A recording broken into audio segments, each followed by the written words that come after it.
Xperia, dis-moi qui est la plus belle. Blanche-Fesse, c'est vous?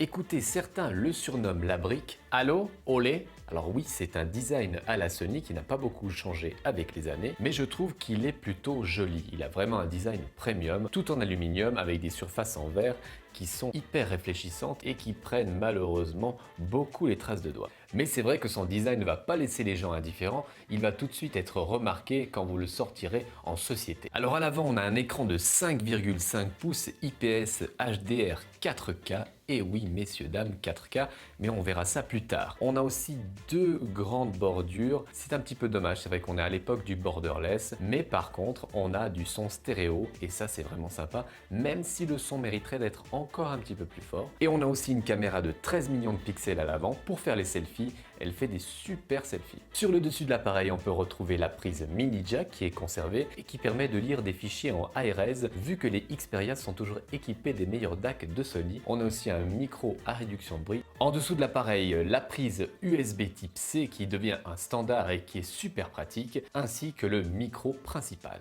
Sur le côté gauche, le tiroir à carte SIM et à micro SD qui peut être retiré sans ustensile et ça c'est plutôt pratique. Vous allez pouvoir augmenter la mémoire jusqu'à 256 Go et il est déjà équipé de 64 Go de base. Sur le côté droite, les boutons de volume, le bouton power qui fait aussi reconnaissance d'empreinte digitale, verrouiller, déverrouiller, verrouiller, déverrouiller, regardez comme il est bien placé, ainsi que le bouton photo qui est cher à Sony et qui est une marque de fabrique chez eux et il est aussi très pratique. À l'arrière, l'objectif photo de 19 millions de pixels avec le flash LED et l'autofocus laser ainsi que le logo Xperia et NFC. La prise en main est vraiment très bonne, malgré ses surfaces en verre, il ne risque pas de glisser et si malencontreusement vous le faites chuter, eh bien sachez qu'il est équipé du Gloria Glass 5 de chaque côté. Il est aussi water résistant grâce à la norme IP68. C'est bon, il est totalement waterproof!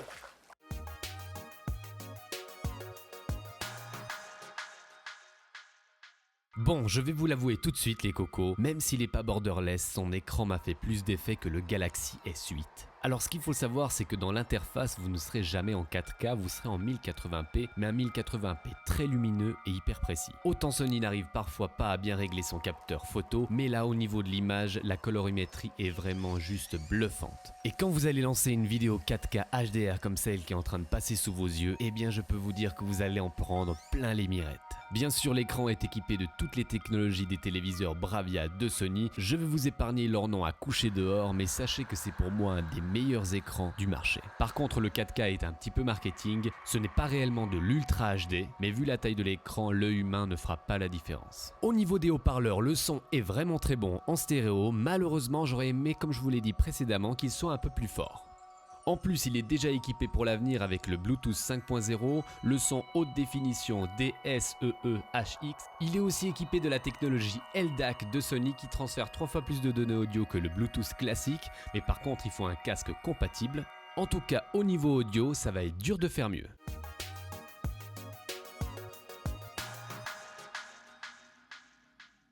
Ce XZ Premium tourne sous Android Nougat avec une surcouche Xperia qui est vraiment légère. On a vraiment l'impression d'être sur de l'Android stock. J'ai rarement vu un appareil sous Android aussi fluide, j'avais l'impression d'être sur iOS. Franchement, ça a été une super expérience utilisateur pour moi. La bébête est animée par le Snapdragon 835 qui est la dernière puce de Qualcomm. Sa puissance a été augmentée de 20% par rapport à la 820.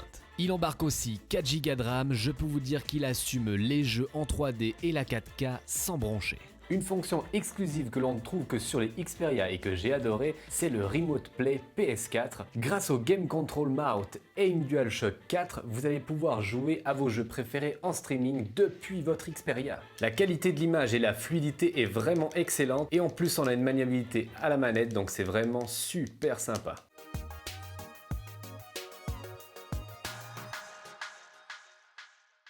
À l'avant, on a un capteur photo de 13 millions de pixels grand angle avec une ouverture à 22 mm, ce qui permet de faire des super selfies.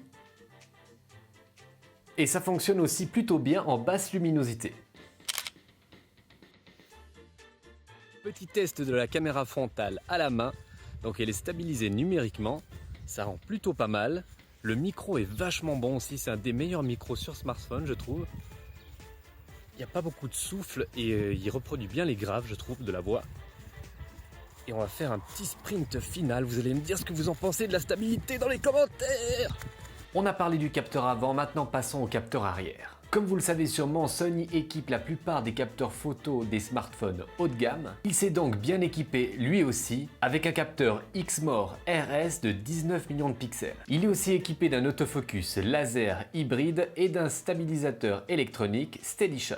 Et l'objectif ouvre à f2.0. Sony a eu aussi la bonne idée de passer de 23 millions de pixels à 19 millions de pixels, ce qui permet de capter beaucoup plus de lumière. Avec son autofocus très rapide et ses couleurs très justes, j'ai trouvé vraiment que ce capteur photo donnait de très bons résultats. En haute ou en basse luminosité, je trouve qu'il s'en sort vraiment bien. Le point négatif que je pourrais lui trouver, c'est quand on zoome dans la photo, on va trouver un manque de précision sur les détails, et c'est vrai qu'avec 19 millions de pixels, c'est vraiment un peu dommage. Je le mettrai donc derrière le Galaxy S8 et l'iPhone 7 Plus au niveau de la photo. Avec la caméra arrière, on peut bien sûr filmer en 1080p, mais là je vous ai fait un exemple en 4K à 30 images par seconde avec la stabilisation optique et comme vous pouvez le voir, c'est plutôt pas mal. Ça ne remplacera bien sûr jamais un gimbal, mais c'est une solution d'appoint. On a une très belle définition et des belles couleurs et l'autofocus est très rapide. Je suis très satisfait de la qualité vidéo que ce soit à l'avant ou à l'arrière. On termine avec le mode ralenti à 960 images par seconde, alors c'est du jamais vu sur un smartphone. La résolution sera de 720p et je vous le dis tout de suite, il faudra des très bonnes conditions pour l'utiliser. En basse luminosité ou trop près du sujet, ça ne fonctionnera pas. Et si vous voulez être sûr de ne pas louper votre instant de ralenti, je vous conseille d'appuyer sans relâche sur le bouton, sinon vous êtes sûr de louper votre prise.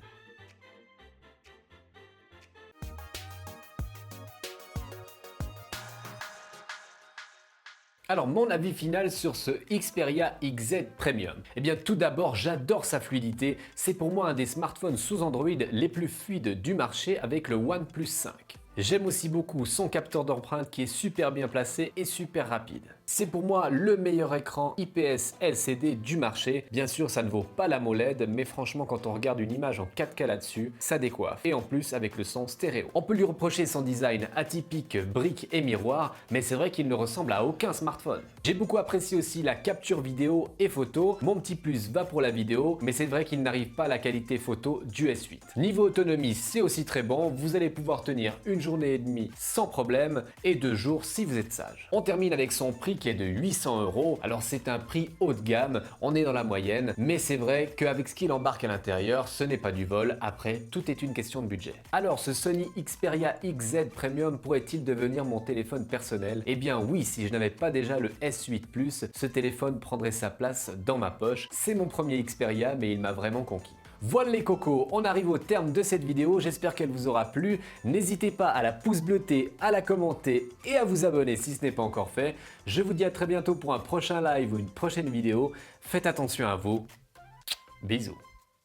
Bon, on va voir si la stabilité est aussi bonne sous l'eau.